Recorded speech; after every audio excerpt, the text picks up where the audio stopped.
बिस्मिल्लाहिर्रहमानिर्रहीम। अस्सलाम वालेकुम। इंसाफ न्यूज़ रूम में खुश आमदीद। मैं हूं डॉक्टर मोहम्मद फ़ारूक।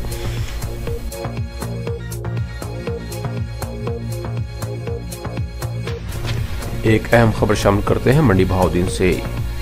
हमें रिपोर्ट कर रहे हैं हमारे नुमाइंदा अनायतुल्लाह जमक्लेर।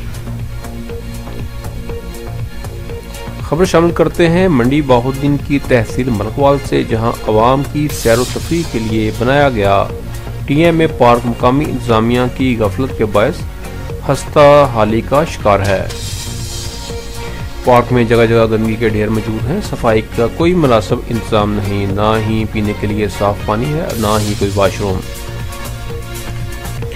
इसके अलावा पार्क में कोई कैंटीन भी नहीं है और बैठने के लिए लगाए गए बेंच भी टूट फूट का शिकार हो चुके हैं। 2012 में नवाज शरीफ की हुकूमत में करोड़ों रुपए की लागत से बनाया गया ये पार्क वीराने का मंजर पेश करने लगा है। मकामी शहरियों ने असिस्टेंट कमिश्नर मलकवाल और जिले इंतजामिया से भरपूर मुतालबा किया है कि पार्क में सफाई सुथराई का मुनासिब बंदोबस्त किया जाए और पार्क में मौजूद शहरियों के तमाम मसाइल का फौरी तौर पर हल किया जाए।